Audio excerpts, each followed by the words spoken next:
Hey everyone, happy Wednesday to you. Can you believe that it is July 3rd? We're already into July. Our summer is really hasn't began, but it seems like just like this, it's going to be done and over with. Tomorrow we are celebrating July 4th, the time for independence, the time for freedom, the time for being an entrepreneur and taking your gifts and making money, capitalizing the American way, building from ground up who you are and what you want to proceed to do through business, through family, through friends. I am Kitryn Marie.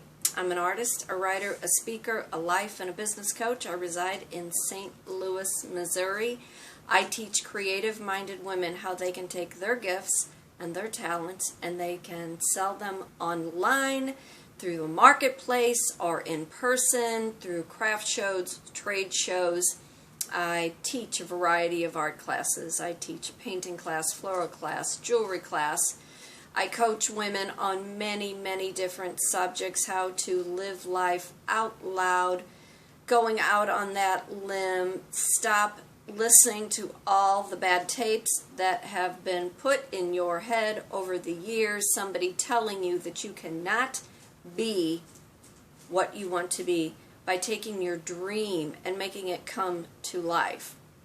I love to journal. I love to sit down and with all my thoughts, and there's a lot of them all the time, and I like to just jot them down, and I like to go back and I like to reflect on what I thought last week, last month, last year, a few years ago, and my story has been consistent. My dream has been consistent.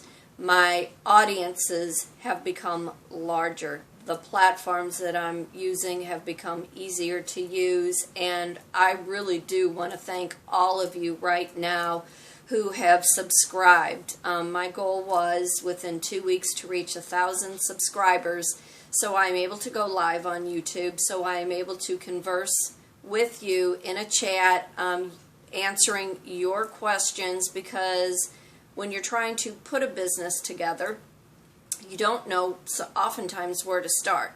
You have this idea and you want to make money with it, but you're not real sure how that is going to work for you.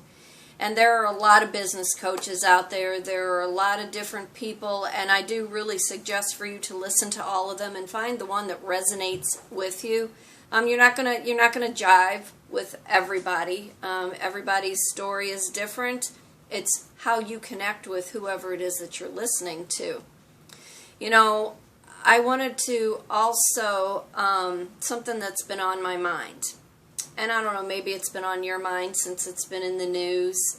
I was never a Dog the Bounty Hunter follower. I knew who he was, I knew who his wife was, and I knew basically what their job was. I don't watch a whole lot of TV. But I've been taken back over the last couple days with her death.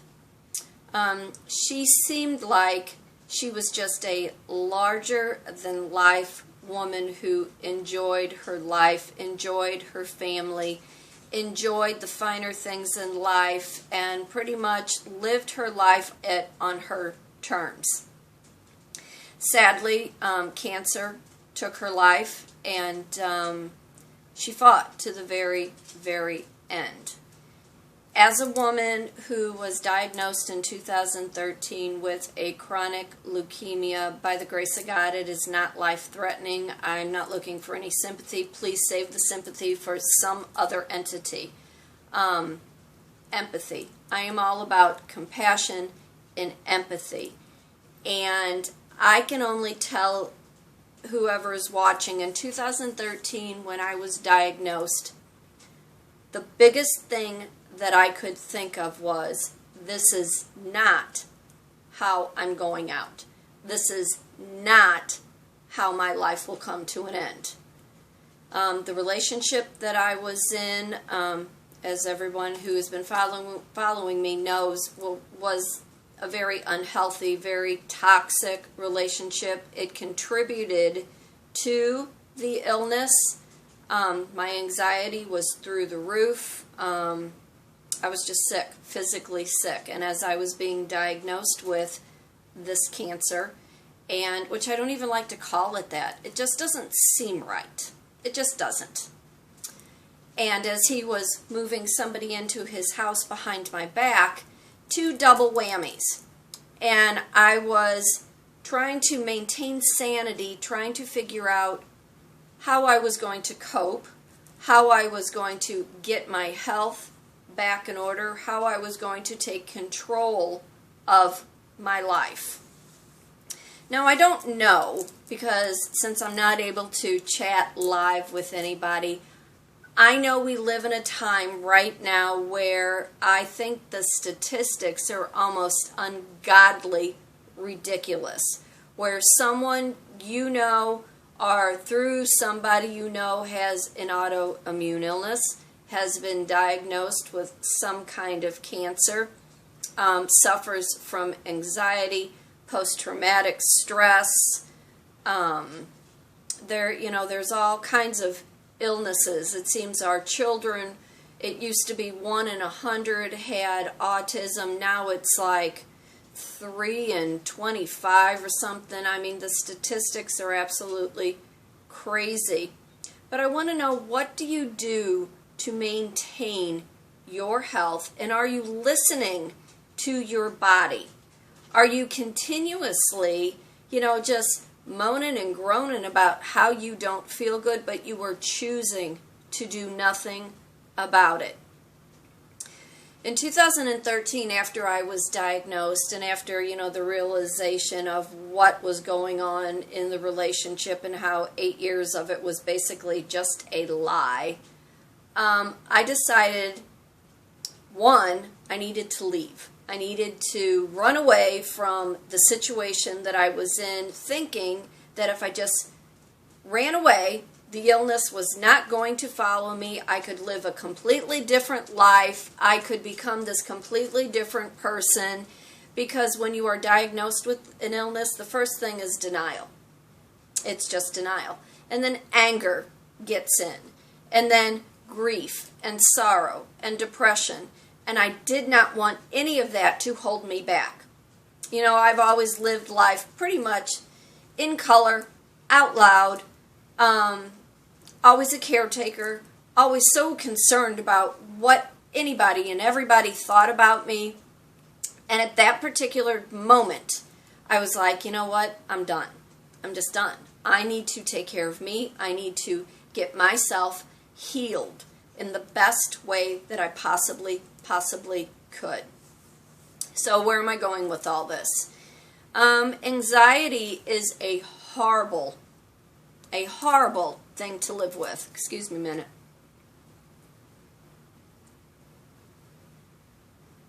It creates this over-exaggerated fear in your mind, in your body, that is not there.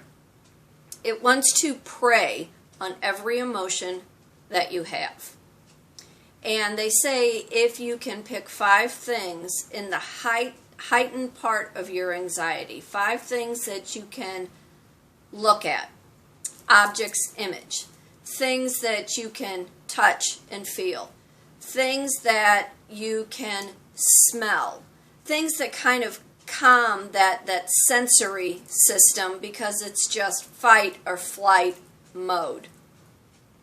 I had a small camera, little camera, and I like to take pictures. And I thought, you know what, if I get in my car and I tell myself I'm running away to this other place, something that I did not know, if I got in my car, the fear subsided. And each time that I would go, and I have been known over a lifetime, I can become very agoraphobic, where I will not leave my house for days on end, and I'm okay with it. The society that we live in and the things that the news media, or any of those other broadcasting stations who want to impend doom and gloom on you when you are in the heightened sense of anxiety, you feed off that. And I didn't want to feed off that anymore. I wanted to heal my mind. I wanted to heal my body. I wanted to heal my heart. And I thought, you know what, I'm going to take pictures. I am going to get a better camera, and I'm going to start looking at things through a lens. And I'm going to, instead of looking at like the whole big picture, I'm going to narrow in and focus on perception and perspective. And in any of my art classes that I teach, any of my coaching sessions, the number one thing that I will tell you is everything in this life is based on perspective and perception. And when you are able to change the way that you view things, the way that things have happened to you, your life opens up.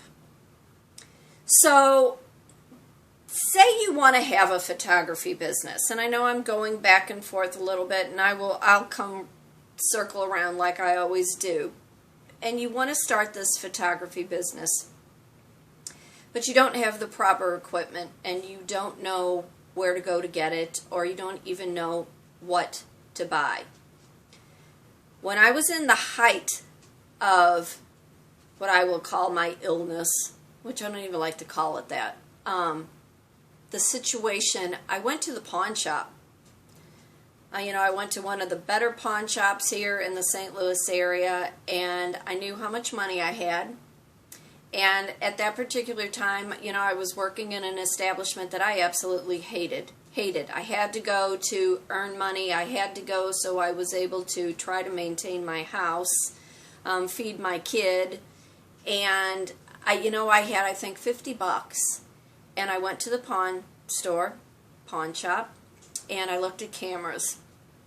And I knew I wanted something that had a good megapixel, and I knew I wanted something that I could zoom in on.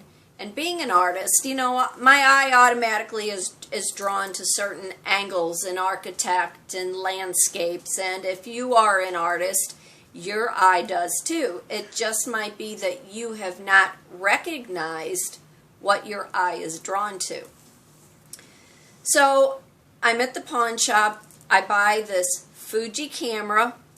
It was goodness gracious, this has been a few years, and I don't have that camera here with me. I have my newer camera with me that I'm going to show you in a minute. It had maybe a 30 times zoom. It had a 10 or 12 megapixel because that's all I needed. I wasn't shooting for a magazine yet at that time. But I thought, you know what, I'm going to take my camera and I'm going to take these pictures, and then to calm my state of body, I could sit at the computer, and there are so many editing programs. Ladies or gentlemen, if you want to do photography and you're not real sure how to edit, go onto your computer, go to your Google store and put in photography editing, and see all the different programs that pop up. There's PicMonkey, and there's even Google Art, Picasso. There's just all kinds. And as I was taking these pictures, and I was getting in my car, and I was driving, each time I would drive, I would go an hour farther away. And I found I could relax. And when I was relaxed, I could think clear. And when I could think clear, I could think about the things that I needed to do to repair my body. The doctor had told me that my white count would continue to grow. Now, we all know that your white count you need in order to fight off all the bad infections. My white count, the good, wants to fight the bad wants to fight the good.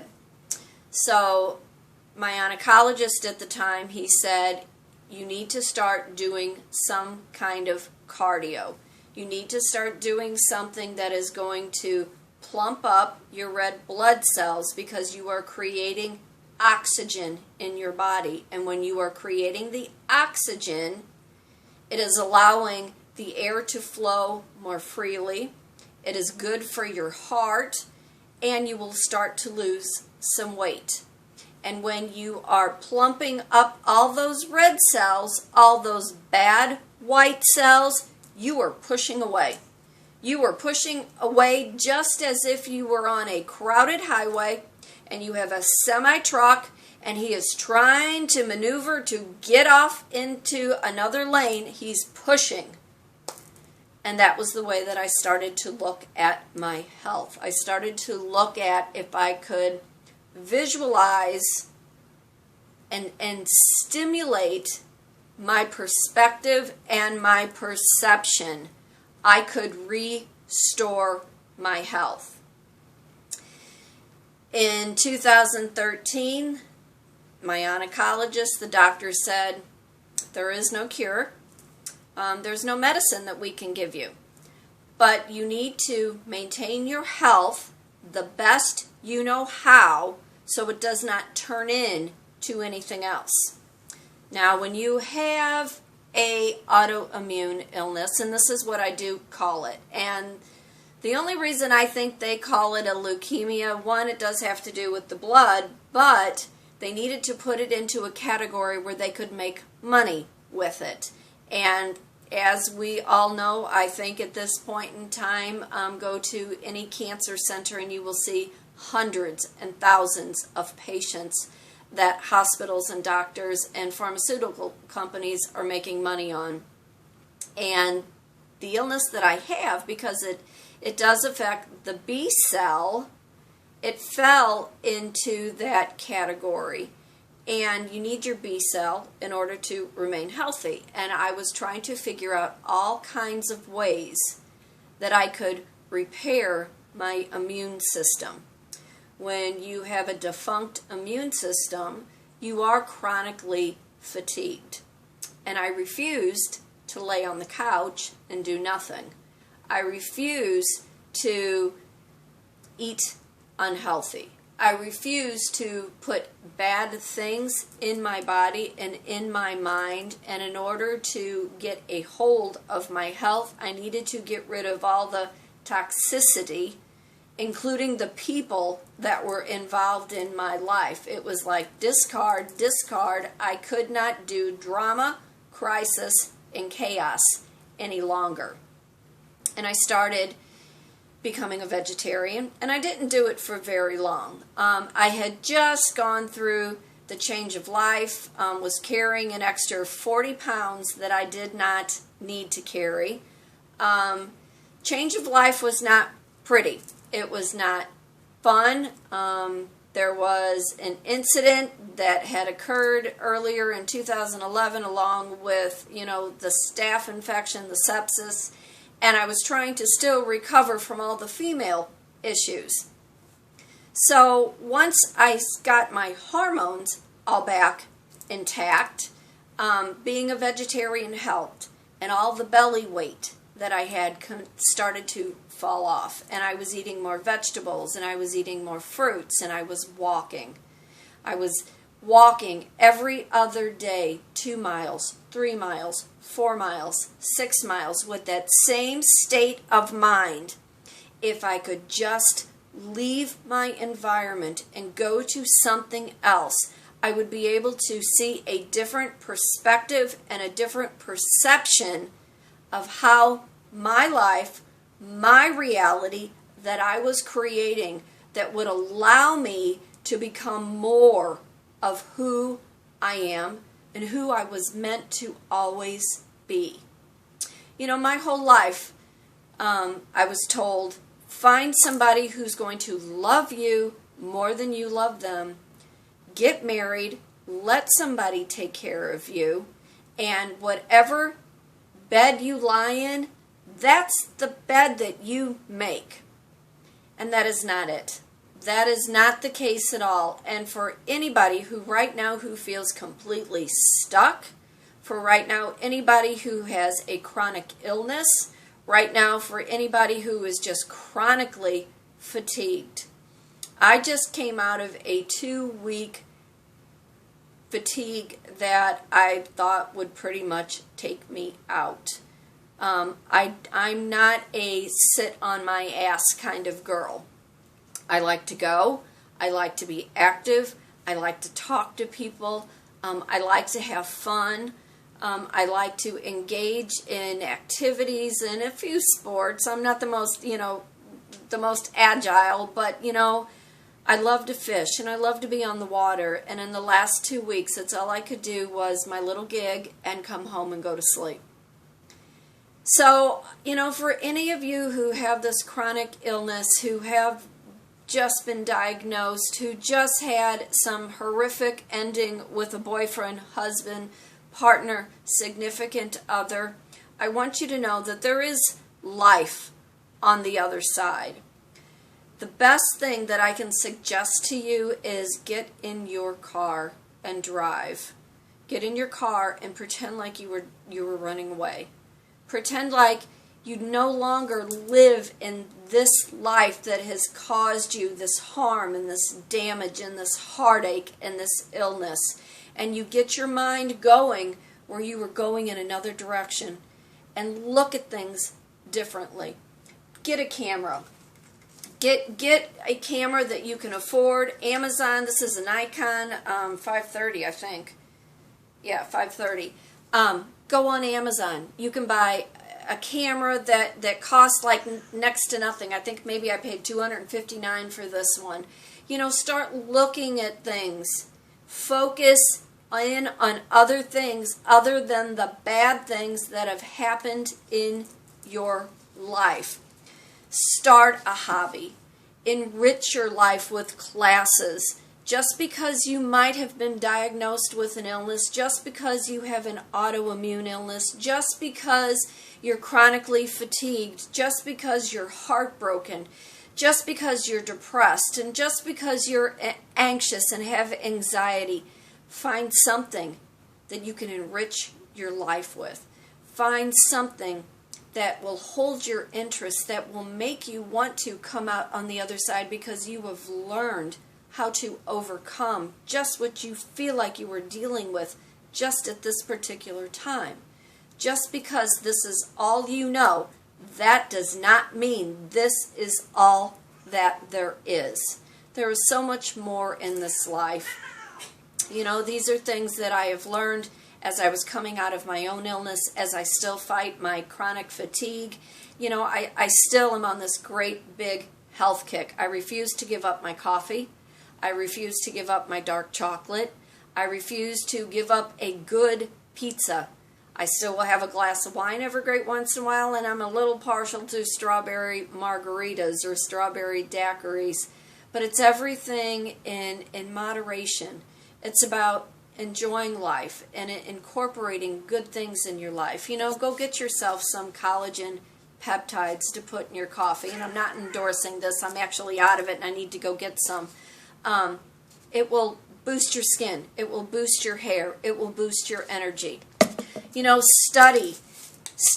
Wheatgrass has been a great help to me. It has all the nutrients and all the vitamins that any of your leafy greens does. You can put it in juice, you can put it in water. Educate yourself on your illness. Educate yourself on the things that will rebuild your immune system. Educate yourself on products to bring some little bit of happiness to you. When I started selling Avon again, it was like, oh, I remembered why I liked it. Because it made me happy. It made me happy to look good and to feel good and to be able to put product in my hair. And, it's these little things, these little perks that when you are sick and when you are depressed and when you are anxious, that you just keep plugging on with life and you do not give up. And God loved this Mr. Dog man who just lost his wife. I was listening to his statement to one of the news stations, and, I believe in the higher power. I believe in God. I believe in Jesus. I believe in the angels. I believe in, if you want to call it the Buddha, the Dharma, the karma. I believe in it all. Invite a higher power to come into your life. Invite the angels to surround you and to protect you and to breathe health and life back into your life. Talk to people about your illness, but don't complain about your illness. There is always somebody worse off than you, and you should not even entertain that idea in your mind. And the only reason I say it is because the people that are not truly interested in your well-being, that will be the one thing that they will say to you. Well, there's always somebody worse off. It doesn't matter, because we're talking about you, we're talking about your life, we're talking about your health. We're talking about the things that enrich your life. So for Mr. Dog, I am so sorry that you lost your wife. I'm sure she was an absolute, wonderful, funny human being. For all of yous that are fighting an illness, a chronic fatigue, do something other than just thinking that this is the end, because it is not the end. You have a whole great big life to live. And if there's anything that I can do for you, if there's anything anywhere that you can find that enriches your life, step out of your box, go out on your limb, step outside yourself, get in your car, take pictures, and look at life and focus on things that are happy and healthy and bring you great joy and long, long life passions. The things that when you get up in the morning, when your feet hit the ground, you want to go and do. I am Kitryn Marie. I'm an artist, a writer, a speaker, a life and a business coach. I reside in St. Louis, Missouri. I teach creative-minded women how to live a more purpose-filled life, how they can take all their gifts and all their talents and how they can capitalize all the wonderful things and live life to your fullest. My pact with God is I want to live to be 116. So from me to you, enjoy your day. Get out and enjoy it. Be happy, be thankful, be blessed. Remember, fate does turn on a dime, and you need to decide what side of the coin you're going to be on. So you take care, and I'll see you all real soon. Bye-bye.